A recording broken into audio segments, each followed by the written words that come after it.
ইউক্রেনের president Volodymyr Zelensky শুক্রবার ওয়াশিংটনে মার্কিন প্রেসিডেন্ট ডোনাল্ড ট্রাম্পের সঙ্গে সাক্ষাৎ করে ইউক্রেনের খনিজ সম্পদে যুক্তরাষ্ট্রের অধিকার বিষয়ক চুক্তিতে স্বাক্ষর করবেন বলে জানিয়েছেন ডোনাল্ড ট্রাম্প।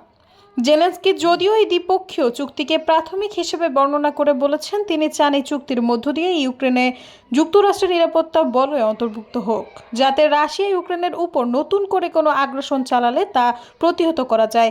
কিন্তু ডোনাল্ড ট্রাম্প বলেছেন যুক্তরাষ্ট্র খুব বেশি নিরাপত্তা নিশ্চয়তা দেবে না, বরং ইউক্রেনকে নিরাপত্তা দেওয়ার এই দায়িত্ব ইউরোপের নেওয়া উচিত।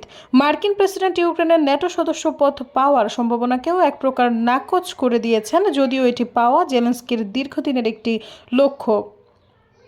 গত বুধবার ডোনাল্ড ট্রাম্প তার ক্যাবিনেটে বলেন, বিরল খনিজ পদার্থ উত্তোলন করতে ইউক্রেনের মাটিতে যুক্তরাষ্ট্রের কর্মীদের উপস্থিতি ইউক্রেনকে স্বয়ংক্রিয় নিরাপত্তা দেবে। তিনি এও বলেছেন, কিয়েভকে ন্যাটো সদস্য পদ পাওয়ার চিন্তা ভুলে যেতে হবে। এ সময় তিনি রাশিয়ার দাবির পুনরাবৃত্তি করে বলেন, বিষয়টি যুদ্ধ শুরুর অন্যতম কারণ।